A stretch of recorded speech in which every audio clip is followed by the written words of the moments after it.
Dishonorable Mention is brought to you by 813area.com. 813area.com is the place to go to see where to go and what to do in all of Hillsborough County. Whether it's the best events, the newest restaurants, or where to be in Tampa Bay, 813 Area is your resource for everything happening around town. For the latest on where to be in 813, check out 813area.com. Dishonorable Mention is now on social media. Follow us on Facebook, and we're at Dishonorable Pod on Twitter too. Next week, we'll start taking questions from Twitter because y'all have been an amazing part of this. Thank you.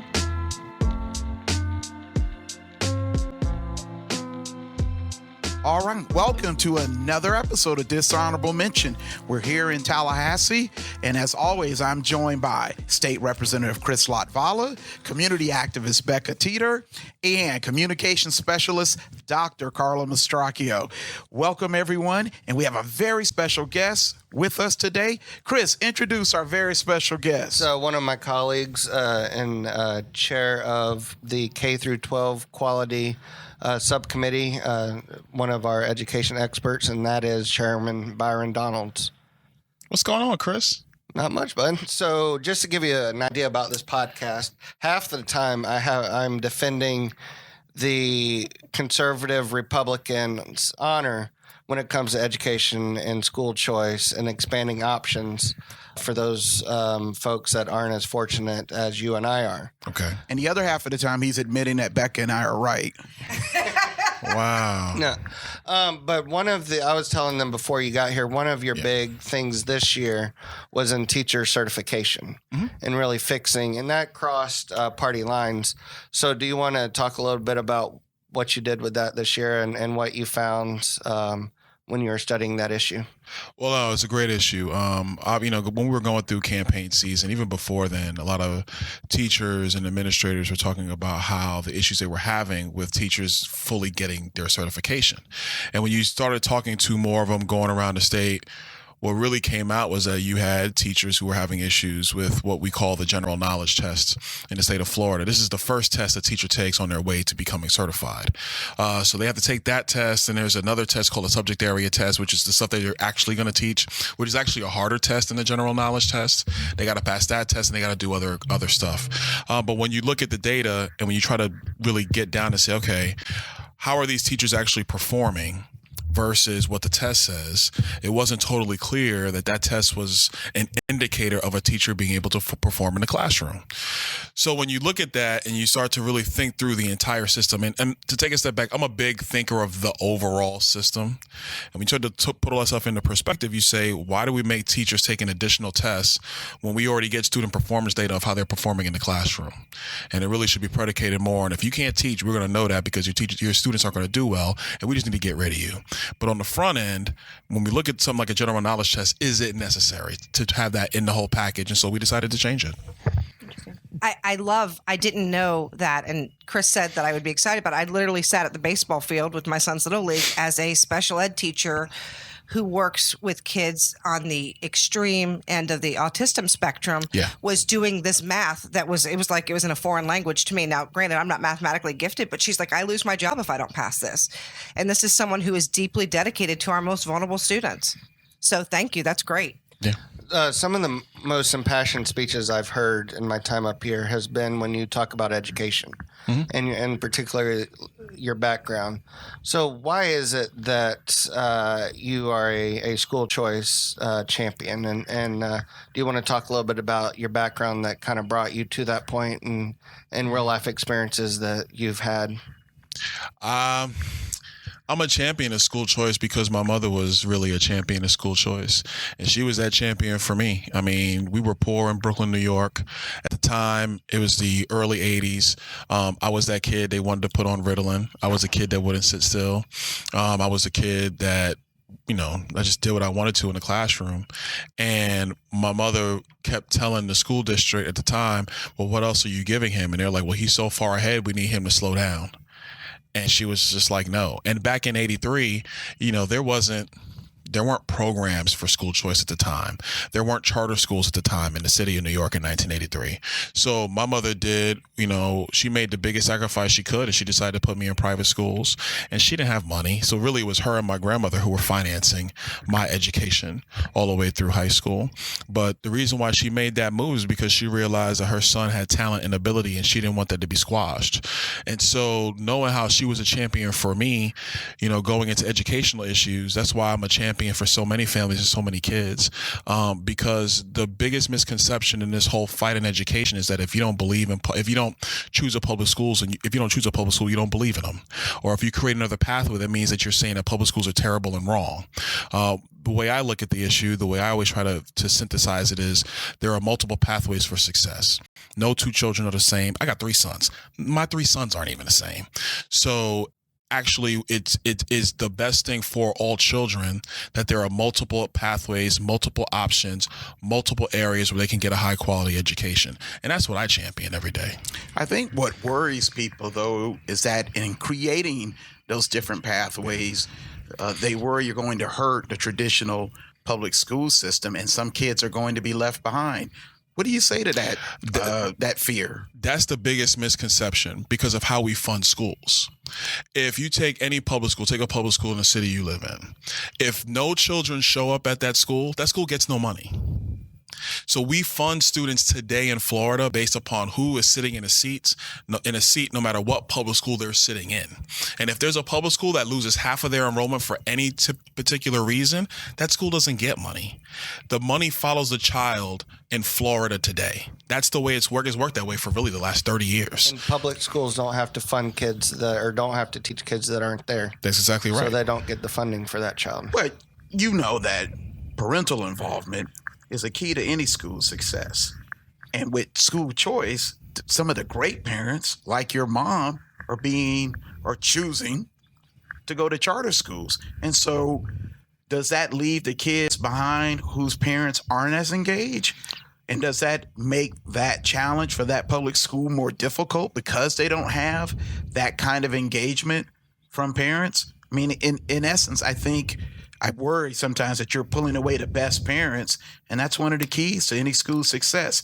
Parent-teacher association. It's always been that way. But the key to parent success is not having, 20% good parents in a school. The key to that child's success is the parental involvement of that parent for that child.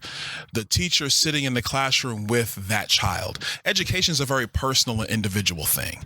It's not a production line. It's not a factory.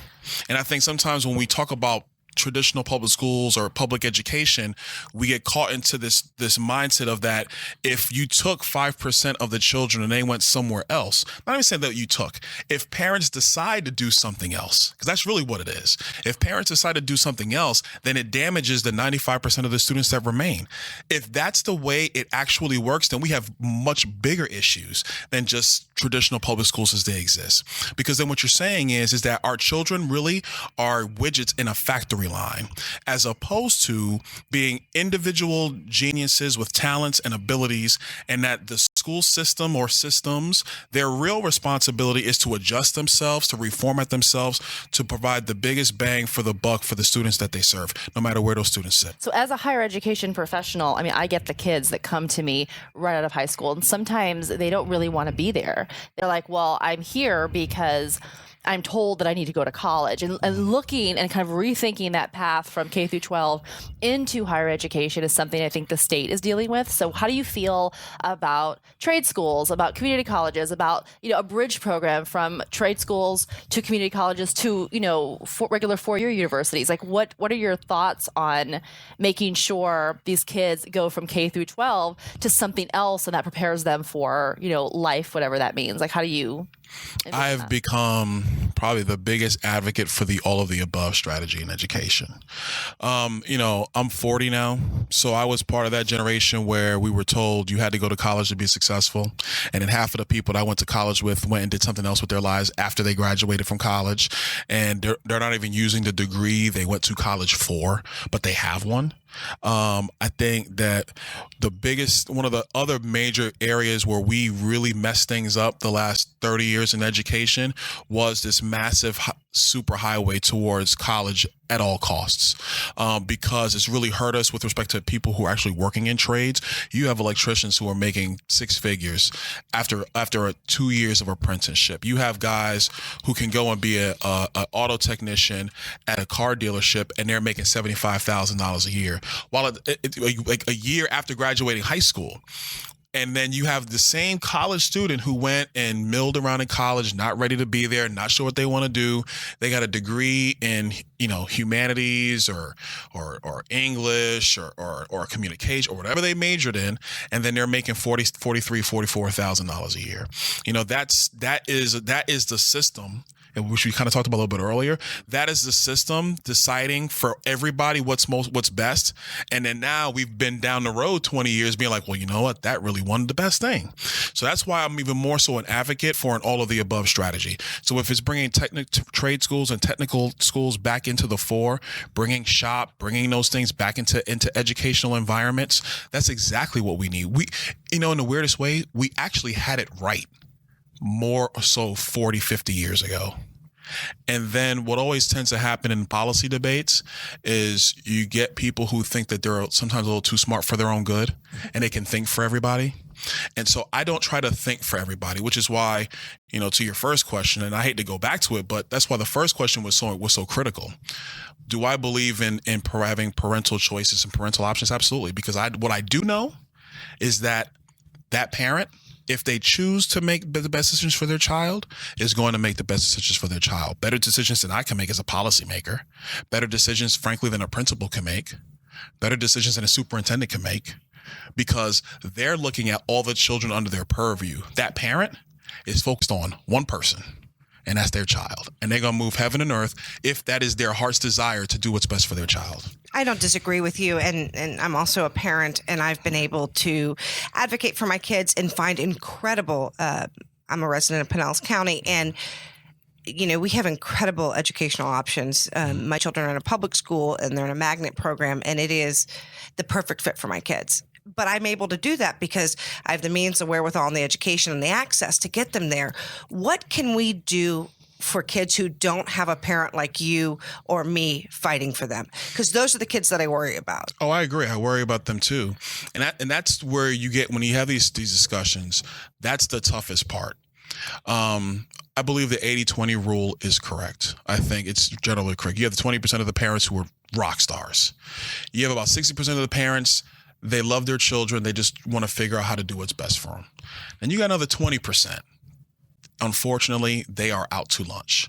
I do wholeheartedly believe that if you have more of an economy of education, that's how I describe it. If you have an economy of education similar to an economy for cell phones, similar to an economy for water and Gatorade and all this other stuff, if you have an economy of education, what it allows schools to do, whether it be a private school, whether it be a public school, whether it be a charter school, it gives them more flexibility and ability to help deal with these kids whose parents have just left them behind.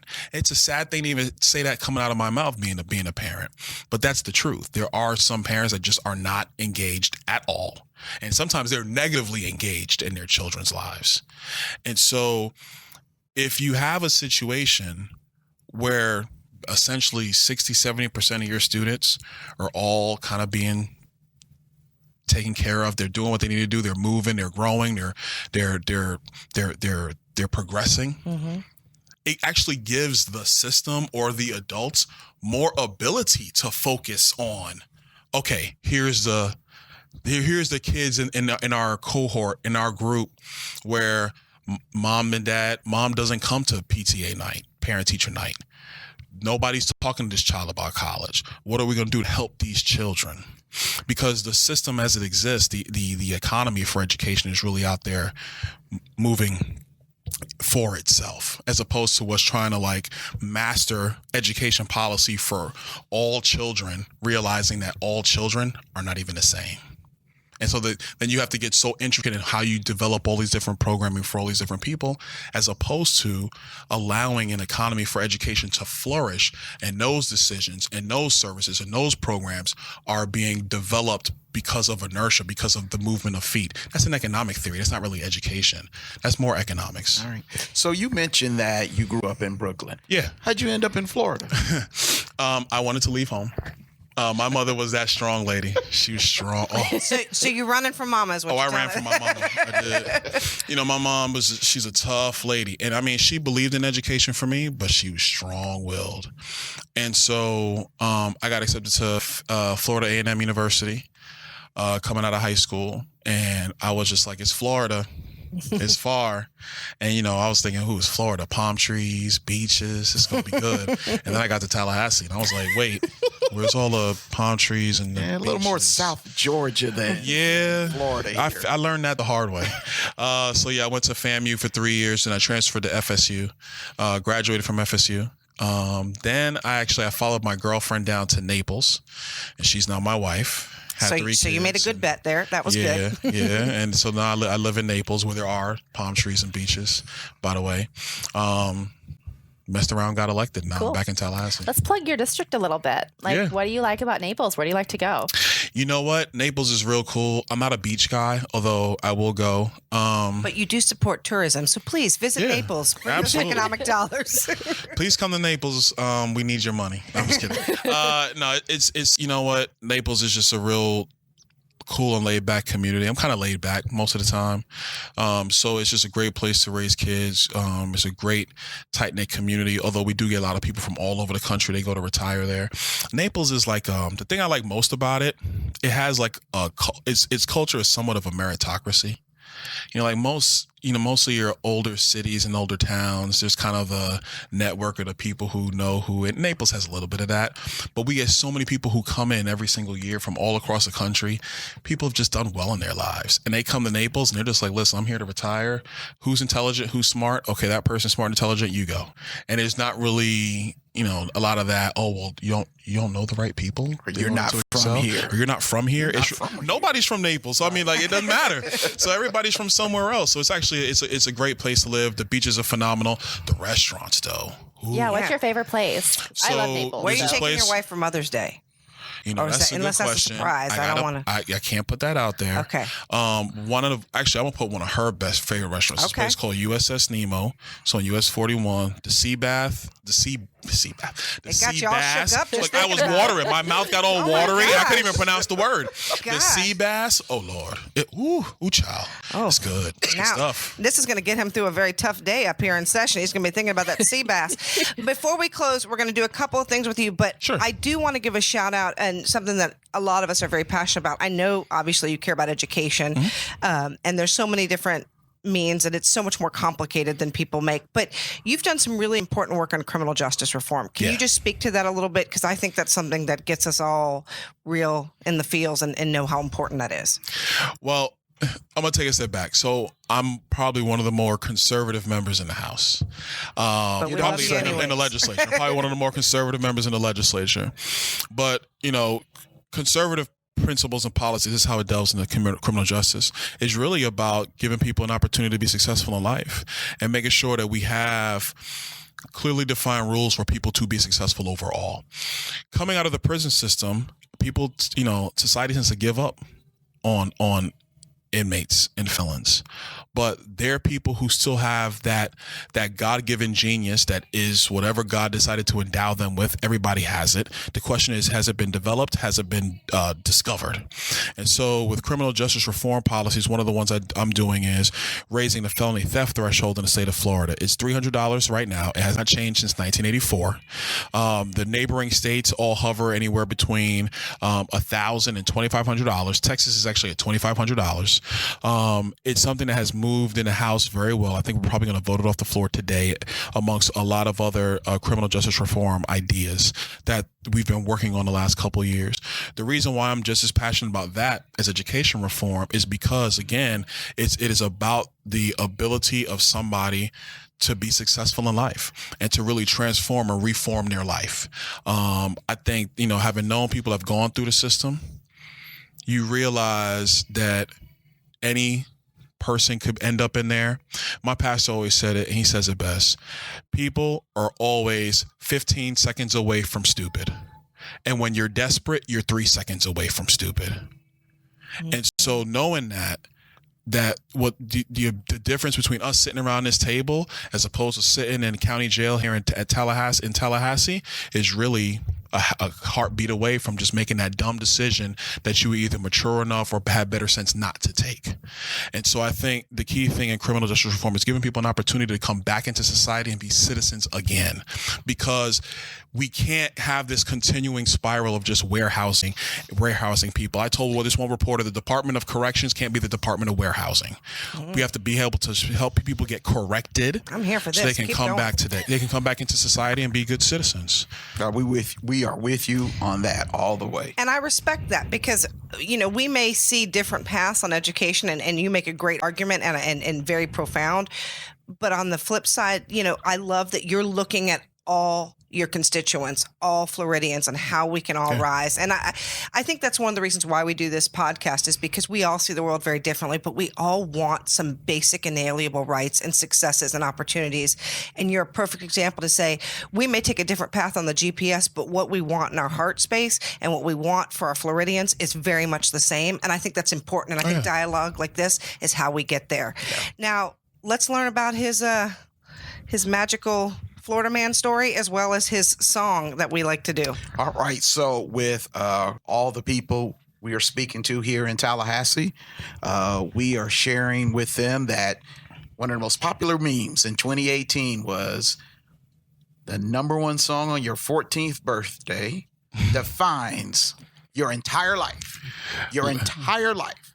So I have here, drum roll please, the number one song on your birthday was End of the Road by Boyz II Men. Hey, listen. Oh, man. Oh, that's We the best belong one. together. Don't We do do it. like to sing No, don't do it. You get No. started, Don't we'll do back it. you up. Don't We do back it. you up. We are a collaborative here. We will show up for you. We got a karaoke night coming up soon. Catch us there. Yeah, maybe we'll have to take it to Naples and then go get some of that sea bass. There you go. There you go. The other thing we like to do is, what Florida man story came up on your birthday? Since, we like to have a sense of humor about our very great and headline grabbing state. So yours, and as a white woman, this is really egregious to me.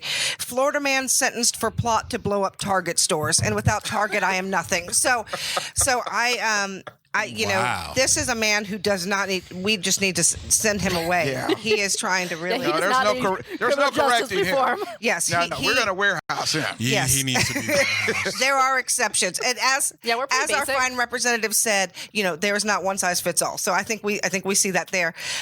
Sir, thank you so much for your leadership. Thank you for representing the state. Thank you for coming and spending some time with us, and we hope you get some rest and some sea bass as session comes to a close. Now tell the people how they can find you. Oh, follow me on Instagram at Byron Donalds. Follow me on Twitter at Byron Donalds. Find me on Facebook / Byron Donalds. I'm a big dude. I'm 6'3", 265. You can find me. Yeah. Well, Byron, we really appreciate it so much. And that'll do it for another episode of Dishonorable Mention. All right. Thanks, fellas. Okay. Appreciate it. And Bye. ladies.